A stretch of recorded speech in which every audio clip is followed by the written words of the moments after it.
Testing, testing. 1, 2.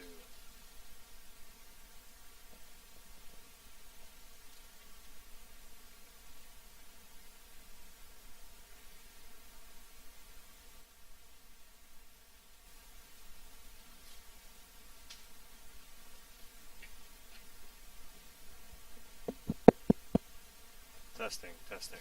1, 2.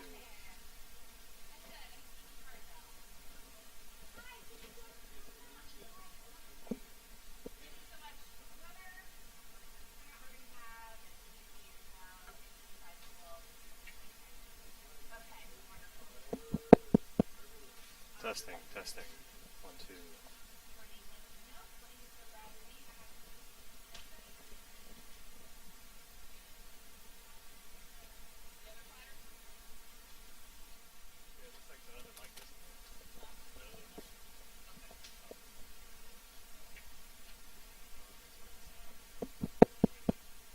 Testing, testing.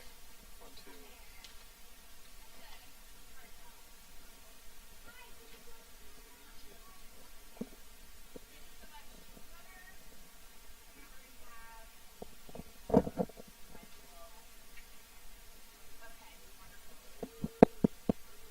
Testing, testing. 1, 2.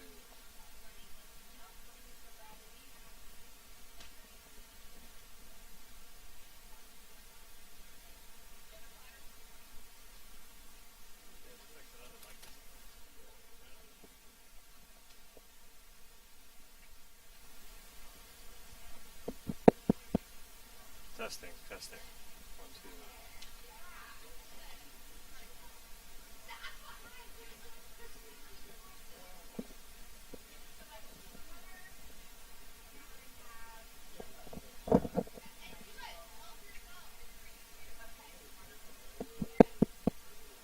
Testing, testing. 1, 2.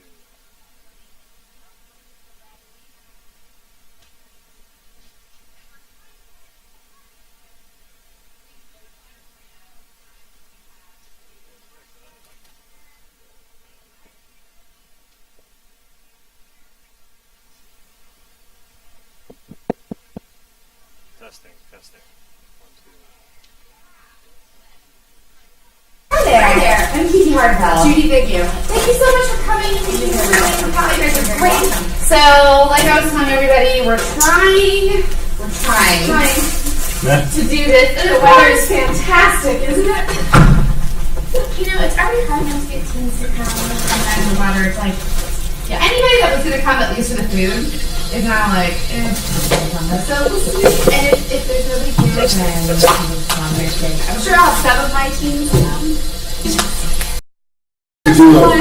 There is, and the weather was not helping us at all. But like I said, we really wanted to start doing these type of forums where kids can come and benefit from hearing other kids' questions, because that's really how you learn. And like I said, things that you didn't realize that you were like, I'm wondering that too. Sure. That was cool. And it's amazing how many kids I get as seniors say, oh, I sure wish I thought of this when I was a freshman.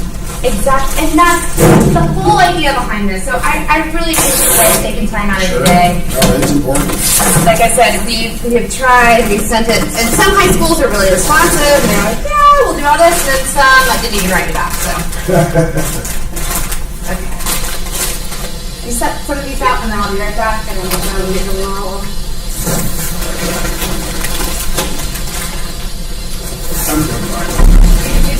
Nice to meet you. I'm at University of South Florida. Okay. And you're with? Pinellas County School. Okay. Director of Great.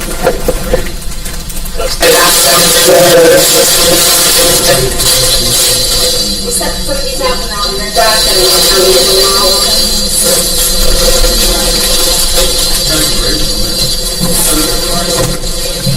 Nice to meet you. I'm at University of South Florida. Okay. And you're with? Pinellas County School. Okay.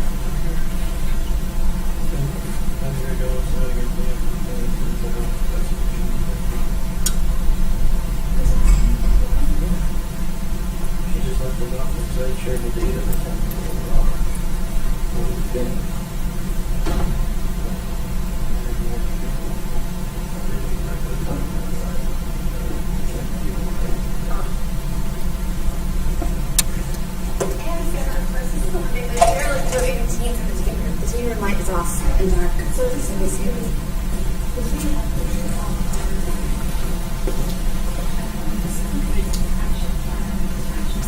check.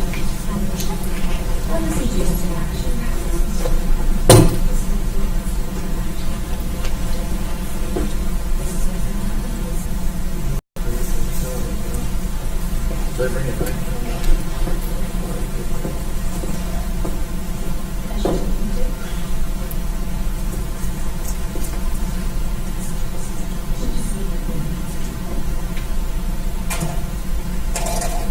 Doug, how long have you been with USA?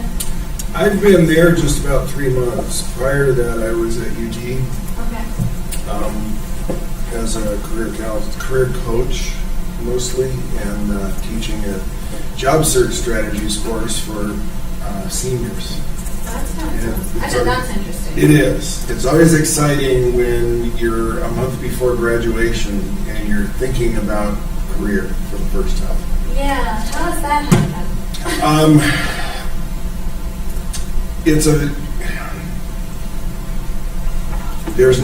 Everybody's different. It happens by people thinking, oh, I'm just going to go to school and get an education. Hi, no one's I'm shown not up worried for about like career. 20 minutes, so. Yeah, you're They good. change their majors. No. Okay. You're in. They You're gonna be a don't teenager. realize just how fast That's 4 acting. years goes by. Okay. They are really good at procrastinating. A lot of different reasons.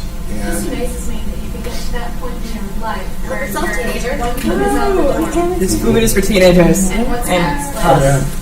Some Chick-fil-A. What did you think was going to happen? Go Right. college, Right? I don't know if anybody A else- lot of time, well, one of the things I do, one of the exercises I do in the very first class is have them do an imaging exercise where they close their eyes and they think about the commencement.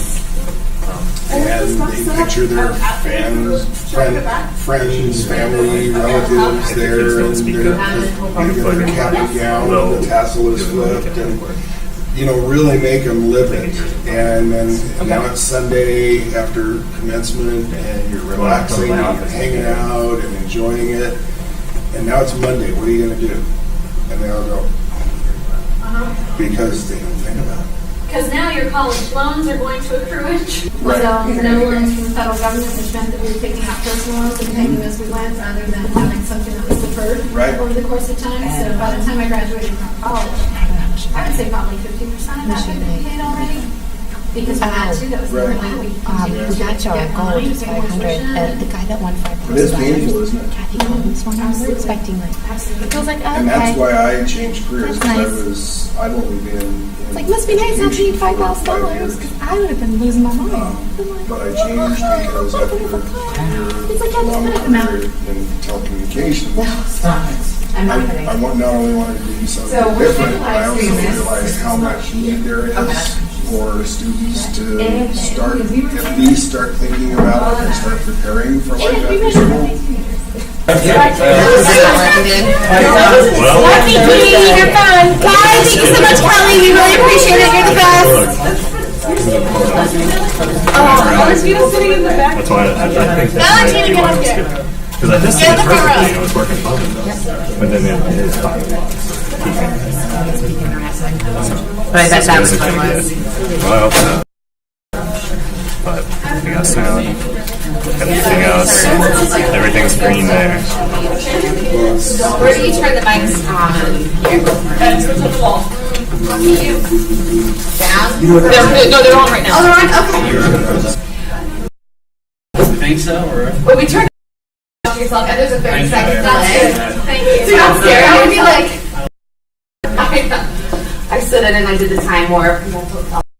There's prizes for sitting.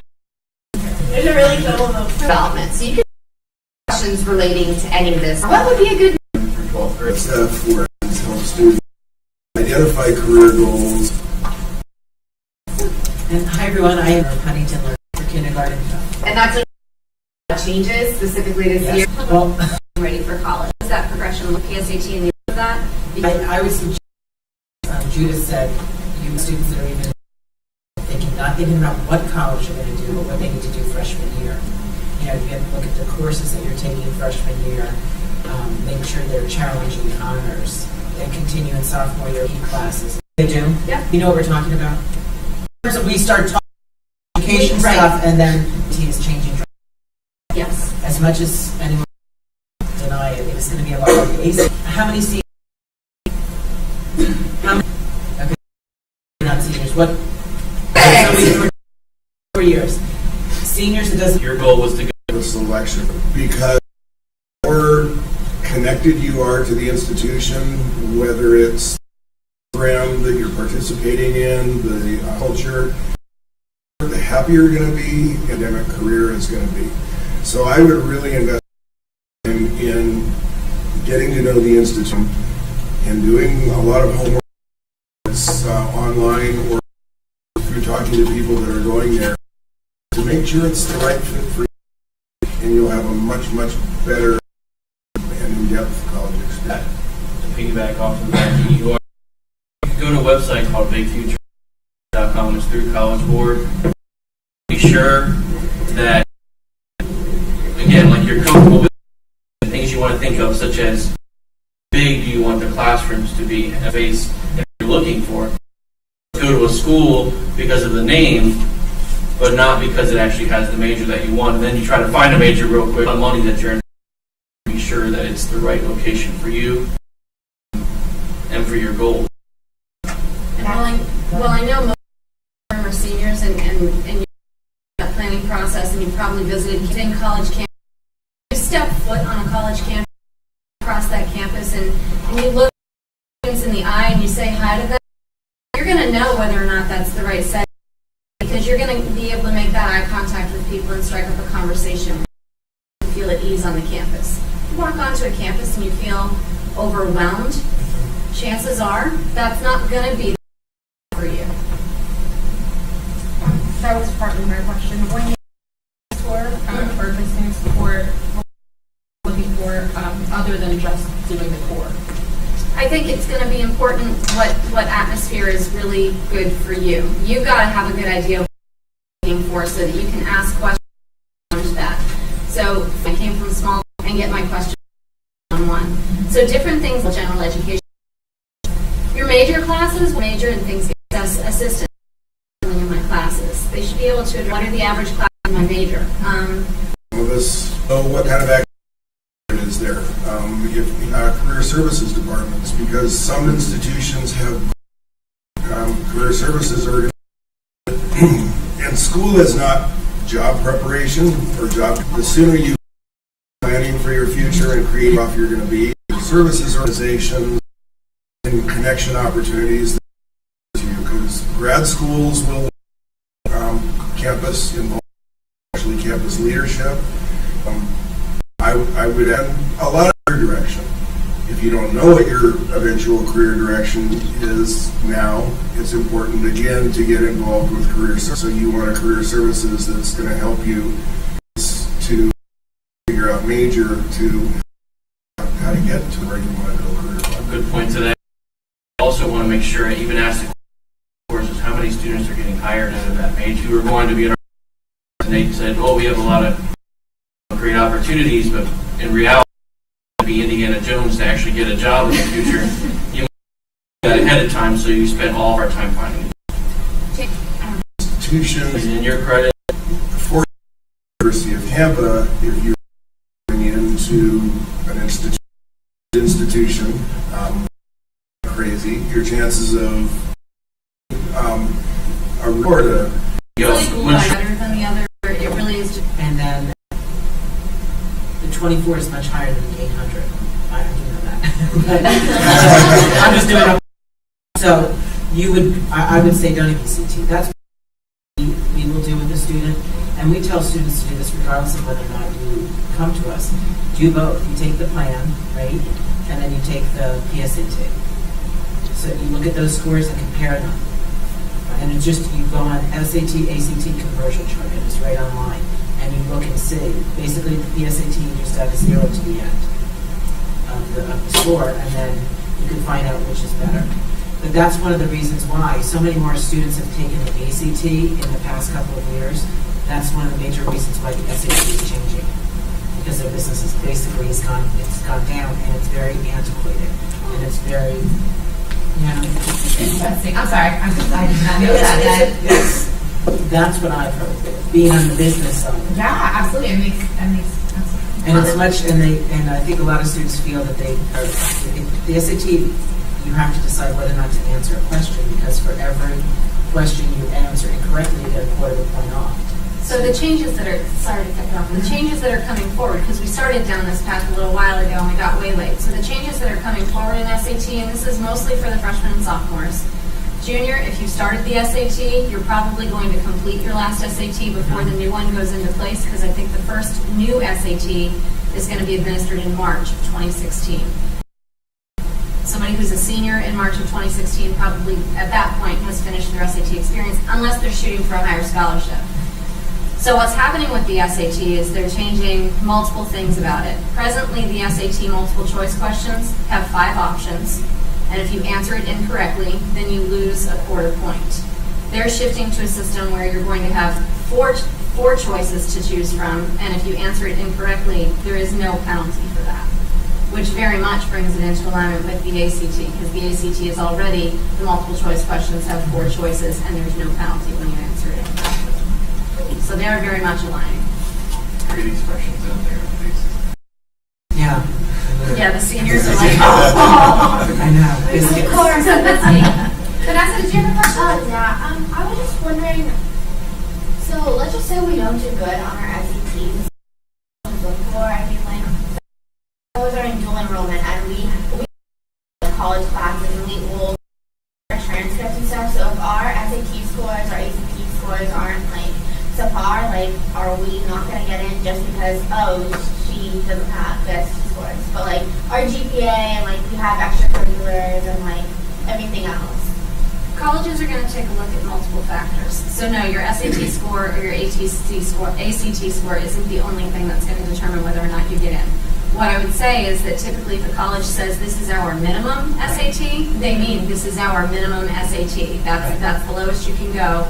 And then they're going to look at those other factors to determine whether or not you meet their requirements. I would also, and this applies to grad school too, but I wouldn't rule it out for undergraduate. I would also write a personal statement. If you have extenuating circumstances, if there was anything that could have affected your testing, I'd explain it. I'd write a very personal and very compelling personal statement explaining that. And included in that is the why you want to attend their institution. You know, what will you bring? How will you make the institution better? And that can sometimes sway an admissions committee. And I have a question. Vanessa, because aren't most of the applications online? Several of them are the common. So how would you? So I'm suggesting to a student to do a personal statement. How do they get it to the right counselor and so forth? I would address it to the head of admissions. Okay, and send it separately. Yeah. Okay. Make sure you read it though. Make sure you go through Yes. it, have somebody read it, edit it, so that it's Yes. clear. So just like write a separate email and like email it to them? I would do I would snail write a mail. formal, Yeah. I would do a formal letter. Formal letter. Because you have to remember that we're older. And it's No, more I mean, formal, and realistically- you will get lost with an email. Yeah, Yeah. You need to be thinking about who's on that receiving end, who's getting your Right. paperwork on that receiving end. Because while a lot of this stuff with college applications has gone automated and online, the people that are sitting behind the desk in many cases are certainly not of the generation that you are, where everything is done electronically, right? Email or texting or whatever. They didn't come up through the industry that way, and they're making that conversion with the college in a lot of cases. It also shows that you're willing to go above and beyond. Yeah. Yes. And so if you take the time to write a very compelling personal statement, it's going to cause them to take another look, generally. May not make them change their minds, but it will open their eyes. And if you can add to that compelling statement how you've demonstrated your interest in their school over time, I've been a fan, you know, my brother came to your school, I've been a fan of the football team, I've been at the functions at your school, I've come on a school tour, I've met with an admissions officer to talk about my specific records, different pieces like that. When you make contact with the school to express that you're interested, don't think that that's being invisible to them. It's not. They're Right. keeping track of that. And include your GPA, any AP courses that you've taken, you know, anything that helps That you sets you stand out. apart. Right, because you said dual enrollment, that's impressive. Yes. And she has lots of volunteer hours. And that's another thing I want to address with the students, is Yes. that, especially with Bright Futures, Yes. Bright Futures, there's a minimum, you need to triple it. You need to quadruple it. That was one of our Because pre-questions. everyone is doing that minimum. And Right. you know what, you're just put in this pile. Right. And it's put on your transcript. When they get your electronic transcript, they're seeing the hours that you got from Bright Futures. So they're seeing that you've gone above and beyond. That shows a trend of who you are. And that's something you should also, don't let Bright Futures be the only definition of what service you do, because that's very defined with what service they accept. Keep track, especially the freshman that's in the room here and the sophomore, keep track of all those activities that you do, because if you're going to expect yourself to remember when you're a senior all the things that you've done in the time you were in school, that's one thing a lot of seniors tell me is, I have no idea what I did when I was a freshman. I know I did a lot, but I don't remember everything I did. And be sure and write down not only the name of the activity, but what you did. Correct. The fundraiser, were you the for member? Let me piggyback onto that. So when you're thinking of the haunted house you participated in, you don't have to say that you were in the children's ward. You could say that you were an active participant in bringing a program to the community, and that, you know, you don't have to put, I was an insane child. Like, you can think of a fancier way to put it, but all of those things that you participate in, especially the community programs that we do, and coming to something like this really shows well. And if you need letters of recommendation, having an outside source like somebody like me who's in a professional position to write one for you will probably way better than having just, you know, the teacher that 300 other kids are having somebody write for as well. Well, it doesn't. We'll go here and we'll go to volunteer. Okay. Would it be better to have a diverse amount of volunteering places? Because like I volunteer in middle school a lot, and it's mostly just that. Would it be better to be at different places, or does it really matter in just separate locations, separate types of jobs? It depends. I think it would depend on what you do and how you explain it too. When you're a senior, so there's just so much you can do right now. Capitalize on that. And I should also think if you have other organizations, whether it's church, civic, some in here, the library, other places that you may not think of that you volunteer, that, as Andrew said, it is not Bright Futures. And if I was applying for a scholarship, I wouldn't hold back. I'd just say, oh, I mowed my neighbor's lawn when I was. I'd want to be sure, because essentially those are all things that you're doing for others. I don't know if you're getting paid as much, but if those opportunities where you're volunteering and helping someone out, and if it's something that you've done long term, that shows commitment to the process. So it doesn't necessarily a bad thing. And persistence. Exactly. Colleges are looking for students who are going to be committed to their institution and Correct. persistent in being successful. So here's one of the keys. Relay for Life walks are great. It's more great if I was a history major, so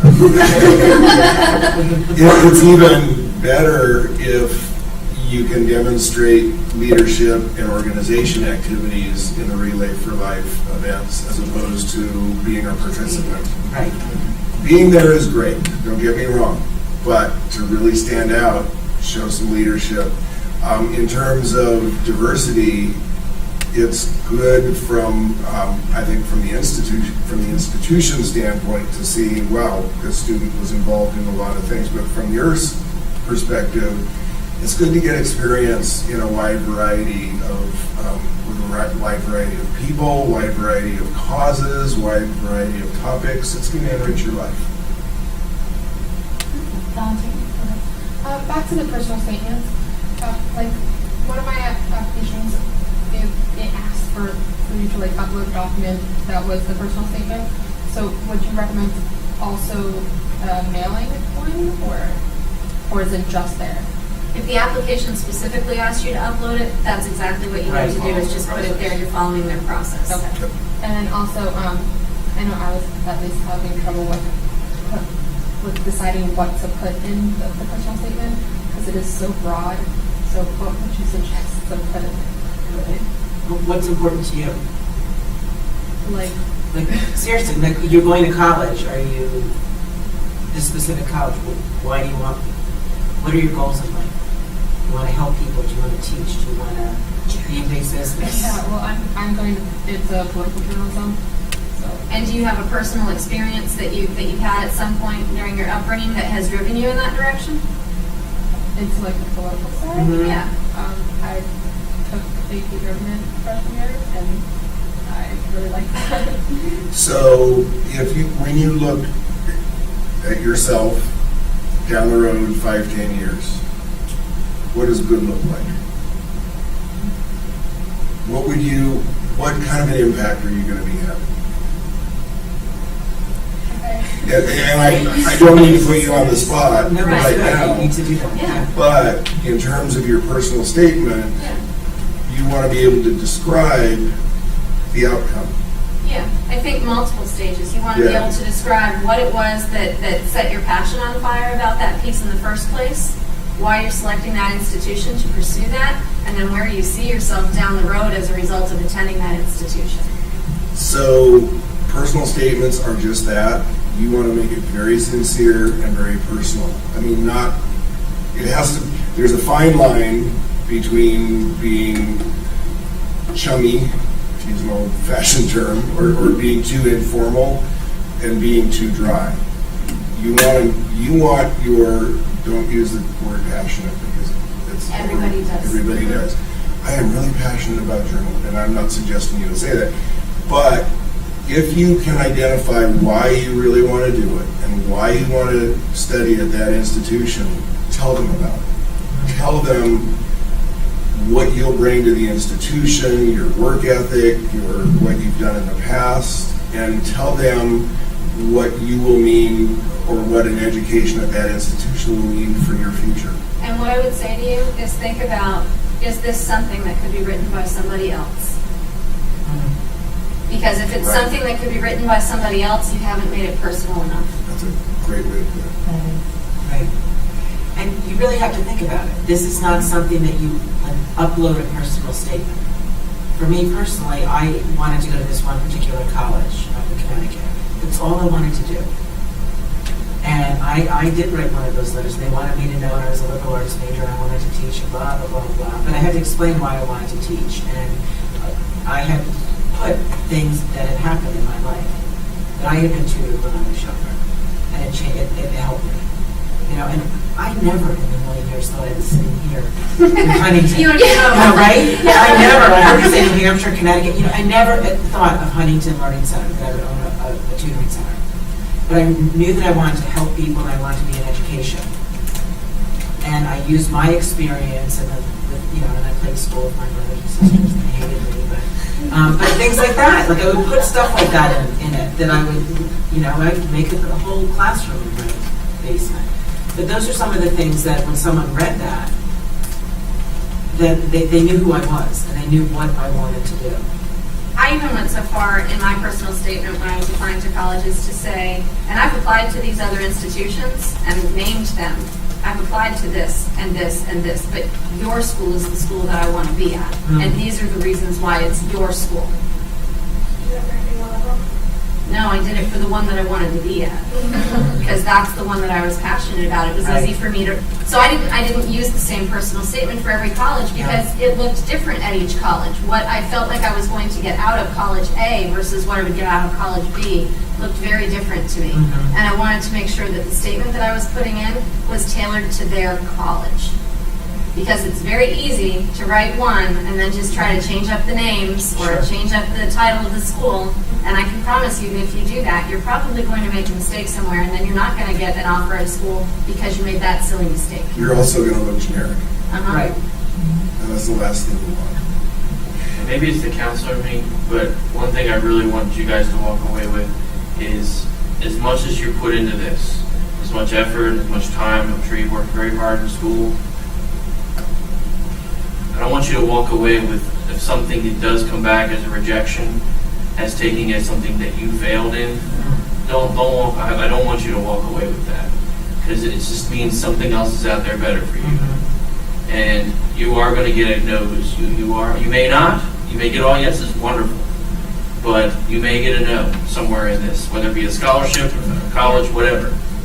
It's not the end of the road. There's certainly a lot of other opportunities and a lot of folks beyond this panel that will certainly stand beside you and help you find the next pathway that you need to have. And one of the things I would say is if you get invited and your next door neighbor doesn't, or vice versa, and your numbers look pretty comparable, or the one that got invited has lower numbers, lower GPA, lower test scores than the one that didn't get invited, and you think this is so unfair, that's not right, they made a mistake, they probably didn't make a mistake.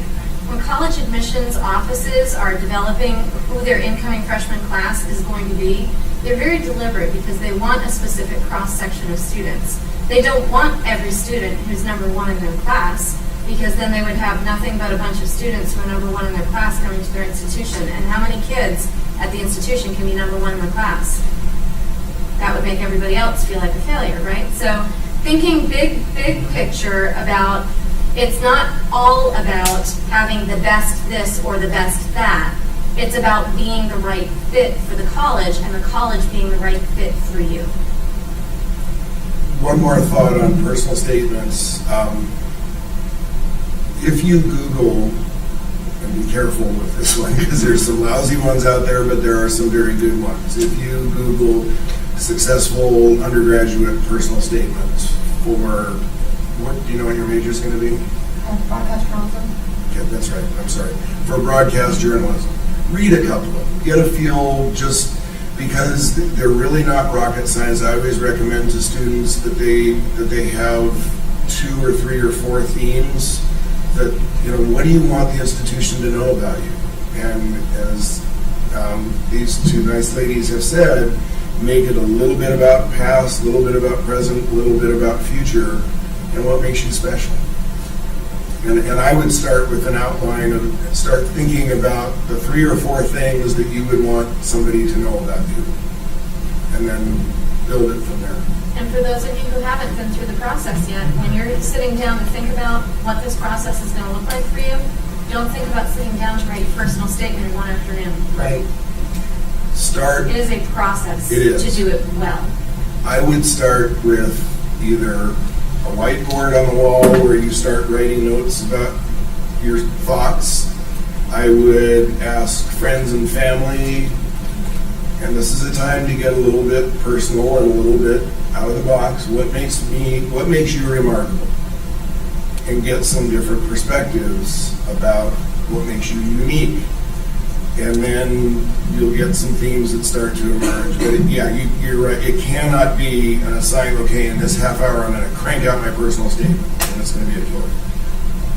And I'd like to add on to that, and then we're going to get to your question, that definitely talk to other people, because you might feel embarrassed, or there are things that I see about you that you may not see. There are things that your parents see about you that you may not see. And those are the kind of personal touches that are going to make you stand out. And you guys this has been wonderful. I wish somebody had told me this stuff before I my personal statement is terrible.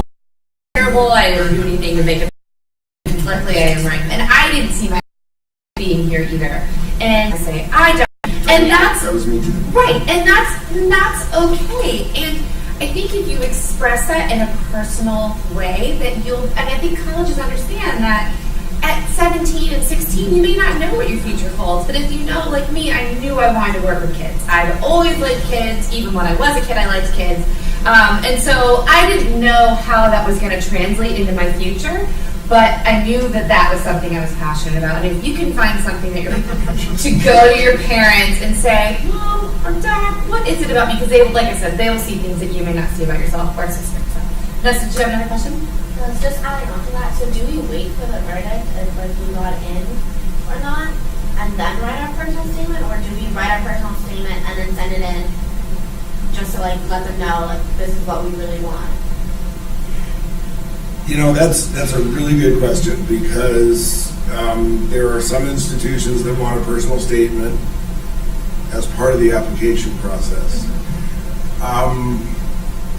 I think if you sit back and wait for them to make a decision, the decision isn't going to include that piece Right. as part of their process, right? So I would be proactive about it. And rather than just calling it a personal statement, if they don't ask for it, what I would suggest is that you address it to the chair of admissions or whoever you've submitted, if you can find who you submitted your materials to, and let them know. Dear Mr. or Ms. Smith, I wanted to let you know that I submitted my applications material, the material that you asked for in the standard format as requested. I'd also like you to know a little bit more about me and what I would bring to your institution, and make it in the form of a letter if they're not asking for a personal statement. So one of my suggestions would be for you to be as intentional as possible. So don't just go to the website and find out who the dean of admissions is. Pick up the phone and call the admissions office and find out who the admissions officer is that is dealing with your specific application file. Find out their name and how you would address something to them. Yeah, you can do that. Oh, yeah. Absolutely. They love Absolutely. They love it when prospective students are calling their office and asking really specific questions, because it says you've got specific plans about their institution. You're not just one of these 50,000 applicants. Right. You want them, and you're being very intentional about it. So absolutely do that. Never ever, other than the application that you have to submit online, never send anything just blindly to a specific office. Find out who the person is that's going to handle it and send it directly to them. Make sure it's you doing it. Don't have your mom or Right. dad doing it. You call. That's going to make you stand out. So for example, during my application, I applied to USF and I did the residency wrong, and so I had to this morning download this thing and fill it out and submit my dad's driver's license and voter registration, and I just emailed the admissions. I just put this was mine, and in the subject I was just Vanessa Cherry's voter residency thing, and then all application too, but I was just scared that they wouldn't see it, and so I just emailed them that too. But were you saying it's better to call them? So if you haven't received anything back from them, pick up the phone and call the admissions office and say, I sent this email, I'd like to just confirm that it made it there. Okay. You're Yeah, you have a checking on the perfect status reason. of it. Yeah. Yep. Okay. You're checking on the status, and you're perfectly entitled to do that, and they'll welcome that. Okay. Yes? I have a question. I have moved around a lot. I've been to 3 different high schools. And does that compromise my application? I don't think so. No, it's more about the it can certainly affect your grades and all that, obviously, but it's the overall that they're going to look at. I mean, that's something you may want to be able to spell out if you were writing a personal letter, because we can't always control. I mean, military families move. There's a lot of reasons why students move from school to school, so that shouldn't be held against you. Well, And if your grades have maintained really strong throughout all of that, all the better for you, because it says that much more about how strong of a student you are. So regardless of which way it has impacted you, whether it hasn't really had an impact on your grades or whether it has, I think you can use that to your benefit.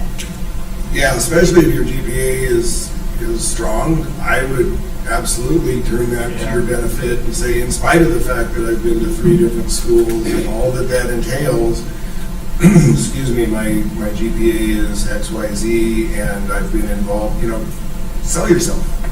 But yeah, the fact that you have had to deal with those challenges, and we all know what it's like to have to move, it's tough. So use that to your advantage. I've done volunteering jobs throughout my high school years, so they've been through different programs, and because they're in different counties, sometimes or noted by the teacher. I remember in THS, but the teacher, our sponsor, so I wasn't able to get in contact with her anymore.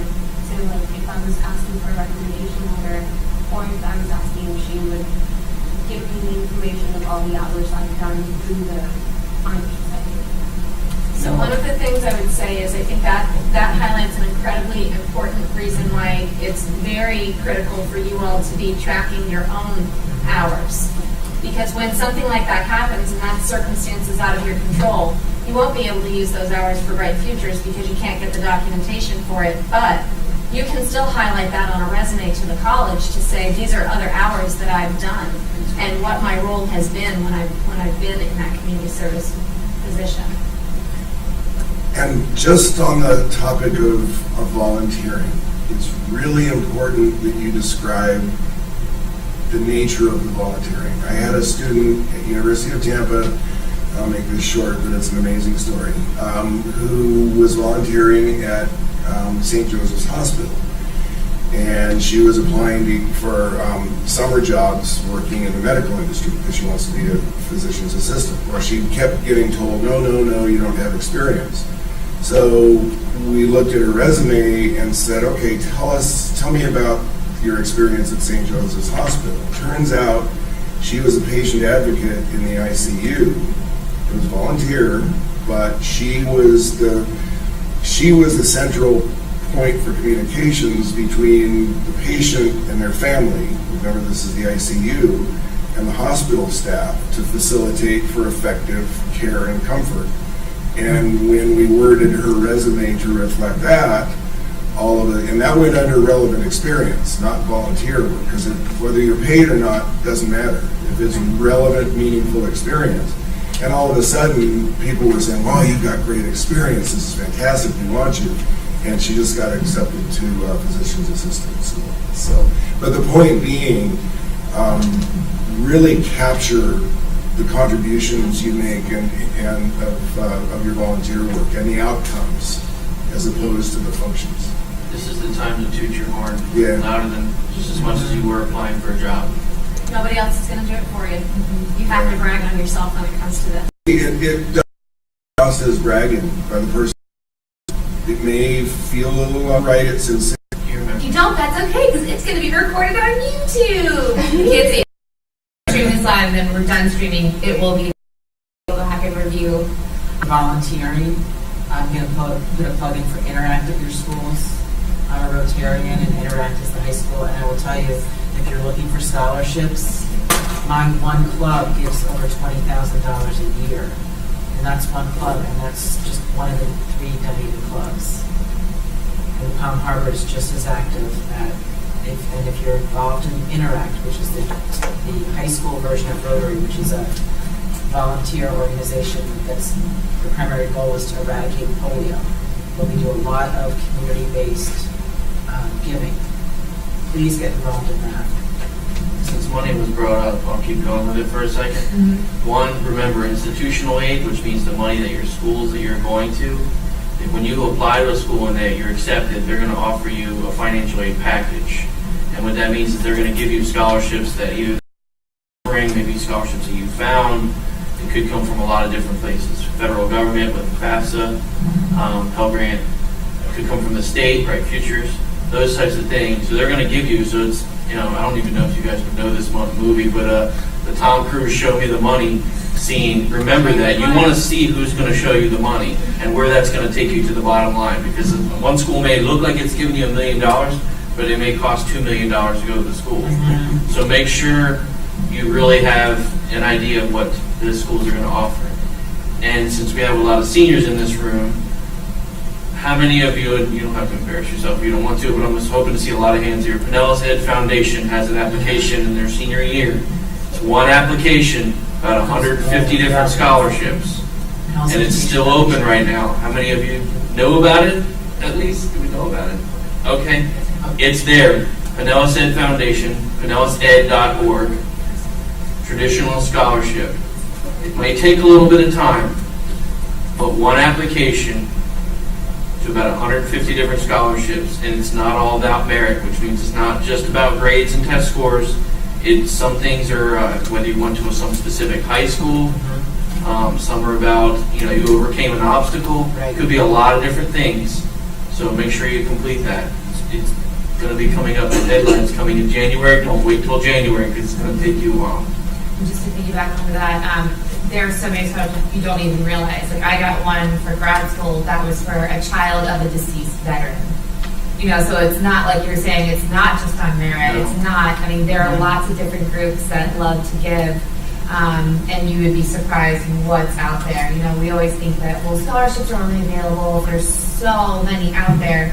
And there are even times where people aren't applying for scholarships and they're not giving up just because they don't know about it. Like, people don't get the word out about it. So that's a great resource that Mel's Ed. Yeah, the Mel's Ed Foundation. Even national scholarships out there, and then people are like, well, it's national. I'm going to go against a million different people. Yeah, well, you might be the only one that feels. I've seen it. Very true. Yeah. Yeah, I've seen it happen. And the other thing I would say is, Oh, sorry. it's okay, it's still one thing. While you try to remember that, I Yeah. will say, I would encourage you to also apply to private schools, private universities. Don't feel that their tuition is too high, because they do. The package they're going to The package that they put together, because I've seen some people be able to afford University of Tampa versus an FSU. So please don't, because I get that so many times. Kids, students, and parents come in, oh, those are too expensive. Well, they have money earmarked for students. They're looking for students like you that are going to go and promote. I still promote Fairfield University at the college I went to in Connecticut. I'm still very involved. They want people like that. That's what they're looking for, active students that are going to be active 30-some years later. And I had students at the University of Tampa from a particular background or particular situation, very, very unique situations, and there are benefactors who give foundation or who establish foundations to give scholarship for very, very unique situations. Check them out. You never know. It's amazing the stuff that's out there. And my comment was Yeah. going to be, if you come from a family where you're going to be the first person in your family going to college, that is one of the biggest movements going on in our country right now. It's to get those students who are going to be the first generation in their family to go and attend college and complete college. It's a huge movement. There are so many scholarships out there right now for first generation college students. Is that also, does that matter what age you are? I mean, So it's huge. If both your parents didn't go to college and you are, let's say, 26 and maybe we won't talk about. No, not me. I have a master's degree. I'm good. No, my fiance is just now starting his college. He was in the military and I was on the GI Bill, but that's going to Do some end. looking for first generation scholarships for first generation college students. Well, because he is a first generation on both sides, on his mom and well, I guess that's first generation.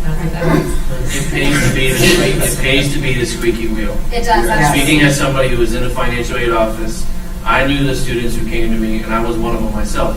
When I was in school, they came to me, they told me their story, that I knew what was going on. When something came in, because for whatever reason, I had them in mind, I called them back and said, I have great news, I have a $1,000 scholarship for you that came because they came to me and I knew what was going on. Okay. Reflecting on that, like both my parents are from Venezuela, and they both did go to college, but in Venezuela, and like my mom only got what's the equivalent to an associate's. My dad only got a bachelor's, so like something like that. So then you're not first generation. No. So, but there are things like that, like scholarships for something like that. There's scholarships if your eyes are blue. Yes, it's really quick. There's scholarships if you're left-handed and you have brown hair. I mean, literally, there are scholarships out there that you would look at and you would think, really? That doesn't make any sense. It doesn't have to make sense. People, when they pass away and they will money to a certain thing, they can be so specific about who they want it to go to and what capacity.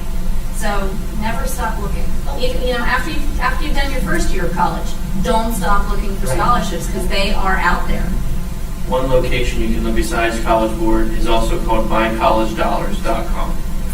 MyCollegeDollars.com was created by students, and it was sponsored by MTV, Facebook, and College Board. The fact that College Board is involved is a good thing because they're over SAT and all AP and all.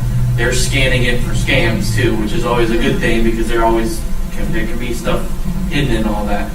But if you go in there, they put in a few things for a profile. They actually show you all the different scholarships out there. It's a search engine. There are certainly people you can pay for it, but they're going to do pretty much the same thing. And for pretty much the majority of the time, they're going to put your information in there. And it's going to spit out a whole bunch of scholarships that you could have done sitting down at one of those devices. And I'd like to add, you can have more than one scholarship. You can. I don't think there's a maximum amount that you can have. Maybe some. There's a budget that a college is going to look at that's going to include travel. It's actually a little bit boosted above the cost of everything. Mm-hmm. But once you hit that ceiling, you can't go above and beyond. Okay. But it can go above and beyond what you owe. So there, you could work and actually get paid to go to college. I did. When I was in undergrad, I got paid to go to school. I had a softball scholarship. I had Bright Futures, and then I had a Children of Deceased Veterans. So 2 checks got sent to me. I just got checks in the mail, and then my athletic scholarship covered. Now this is at HCC, but still. And to piggyback onto weird scholarships, last year there was a scholarship, the Frank A. Leader Teen Room. Yep. That started out as a scholarship for just kids living in Palm Harbor. All you had to do was be a child that had an address in Palm Harbor. That's it. It didn't matter about grades. It didn't matter about anything. You just had to live in Palm Harbor. We had all forms out in teen room, or out in my room, and nobody filled it out. Or if they took them, they didn't bring it back for years. That it was either $500 or $1,000 just sitting there that could have been added on to any other scholarship that nobody went for it. And that's why the money then got transferred into now what is our Frank A. Reader Teen Room. But it just sat there as a scholarship that nobody, and all you had to do was have an address in Palm Harbor. So I just wanted to add on to that from personal stuff, like it's out there. I've had a boy apply for a girl scholarship and he got it. Because he was the only one that applied. And they want to give the money away, and it's a write-off for the business. So it's an opportunity, and they said, hey, you know what, it's a little embarrassing when he got the award, but it didn't hurt when he got the check in his hand. Money is money, whatever. So I'm not saying that will always work, but go for it. Go for it. Unless you ask the question, the answer is always no. Correct. That's so true. Sammy, did we have any Twitter questions? We did not. Not a single Twitter question? Nobody tweeted a question? Why am I not surprised? We're hoping. We're hoping. Next time. Next time. That's right. We're getting the snowball rolling. It's branding. Go ahead. Back to my college, like I said before, then I going into political journalism. So I wanted to double major in broadcast journalism and political science. So would you recommend double majoring or having just a minor? You have to really look, because I actually did that. It's funny that you said that. I was going to be an English major and minor in politics, and what I did was I found another major.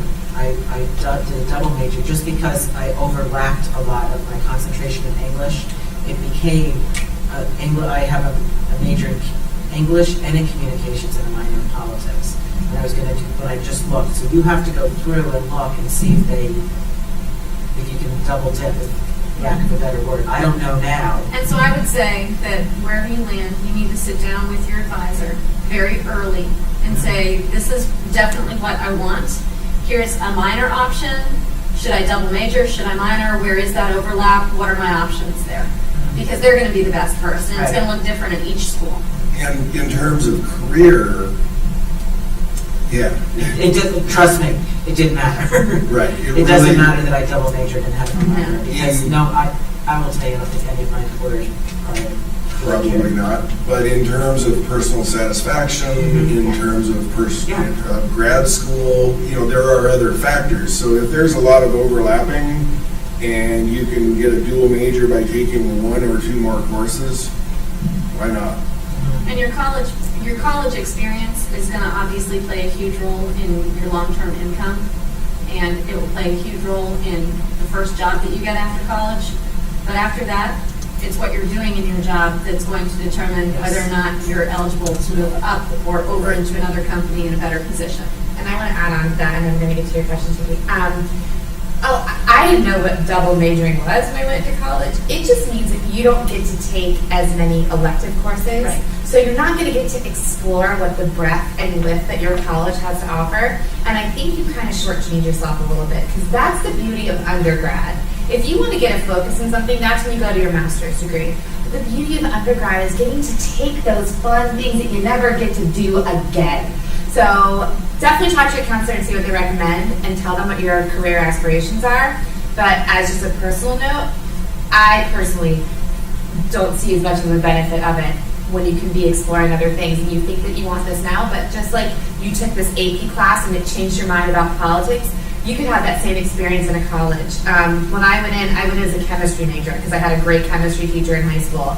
And then I was in college and I was like, oh my gosh, this is not right for me. And I had a wonderful experience in an English class. And then that's when it took me, and I realized how I could parlay my passion for English and my passion for helping children. So, to Kiki's point, it's really important to you. The answer to your question is it depends. Yeah. And I mean, it depends on so many variables, but what I would do to really minimize the variables or to help you focus through some of the variables is really identify why. You know, why would you want to do a double major? Why would you want to pick those particular topics for double majors? And why are you going to college in the first place? Identify all the whys. That will tend to lead you towards the whats and what you should do with it. And we have one final question. Go ahead. So, in what grade should you start looking for scholarship that you could get in your future? Because I'm in 8th grade, so will I wait till I'm in high school? There's scholarships starting in elementary school. There's not many things that bind scholarships out there. When you're looking for money, it's a matter of where you go. Like My College Dollars is one good site, but you probably have heard about 50 different other ones that are out there. But you just need to be careful where you're going. But also in the Pinellas County schools, we have monthly opportunities that we have posted on our website. They're posted in schools. There's a lot of questions that you can ask. You want to be careful on one hand because you don't want to find yourself giving any information. One, if you're being told you need to pay to get a scholarship, walk away. Okay? You shouldn't have to pay anything. You'll also, any kind of real personal information, past a certain point, they may ask you at some point for some personal information, but you should have just been applying up until then. Maybe for an essay and something like that. But scholarships, there's one website, scholarshipexperts.com. You basically just need to be a U.S. resident and 13 years old. And they have lots of different scholarships within there. One scholarship was, if you were a superhero, who would you be and why? And stick to that title.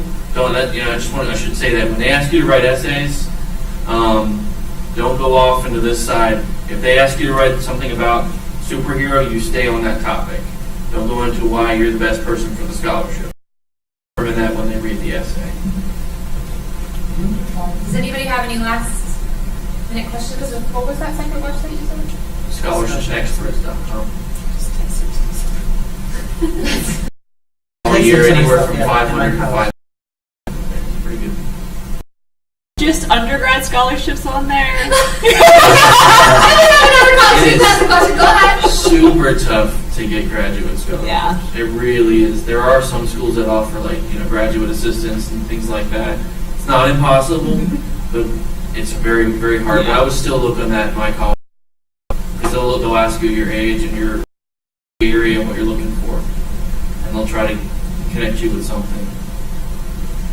So on a closing note, I would say that this has been really exciting for me. I was so excited when Mrs. O'Shea couldn't be here because it meant that it landed on my desk, and I was like, I love being with kids and talking about things like this and thinking about futures. And so what I would say to you is feel free to contact me anytime. I'm a very busy woman at the district building, but at the same time, this is what keeps me going and keeps me loving what I do, is having contact with students about their futures and where they're thinking that they want to land. So by any means, please feel free to contact me if you'd like. And every one of you, anybody that's in a Pinellas County public school, your guidance counselors have my contact information. Don't hesitate to ask them for it. Certainly have mine. And to tag team on that, you keep the momentum going, because you all are asking questions that are really important, and keep asking questions, keep learning stuff, keep reaching out. Kiki, you have my contact information. Please feel free. I'm happy to help any way I can. But just keep it going, because I mean, there hopefully, as you've seen tonight, there are so many opportunities, whether it's financial resources or careers, institutions. Just take advantage of it, and we'll help you. And one last thing is, in February, at Countryside High School and Gibbs High School, it's open to everybody, but those are the two locations. We're going to do a FAFSA night, and it's free. You just bring all the information that you required, and you can get that from your schools. They'll be getting flyers, and we'll be working with SBC, and we will walk you through the whole FAFSA process. So by the time you leave, you're done with the FAFSA. And I know that you don't know what a big deal it is. It's a huge deal. deal, because the FAFSA is up there. It's no fun. And it drives every opportunity that you have for anything that's funded by the government. Yes. So Pell Grant, it is that foundation stuff So before you can go any further. And like you were saying, the earlier you get it in, the more likely you are to get the kid stuff, as opposed to if you turn it in the night before or the last day that it's due. Paying tax, figuring out your taxes is easier than It really is. No, I encountered that myself. It's much easier than it used to be. They actually pull a lot of the data from the IRS now by just one click of the button. But you guys are lucky, for those of us who had to do the other one. So, but if you ever heard the term financial need, this is where that comes from. That document really comes from that. And I would just like to say thank you all for showing up. And I know some of you showed up because I wrangled you here and be here. But I was really impressed with the questions that you guys asked and the answers that you got. I honestly wish that somebody had told me this stuff, because I, as a teenager, was not as smart as you guys, and I just made a lot of assumptions. Like, well, I know about this, so I'm just going to do this. And I was wrong on so many accounts, and I got really lucky to get the financial aid and stuff that I did. So I just thank you guys for coming, and we should do this again, and we should get it on Channel 13 News and tell people. Bring your kids here, and maybe we should open it up to parents too to ask questions, because I really think the best benefit is that you may not have had a specific question, but when you heard Naomi's question, it's like, oh, I'm wondering that too. That's pretty good. So thank you all for coming. Please go get more food. Go get more, eat it all, do whatever you want. And thank you guys so much. Let's have a round of applause.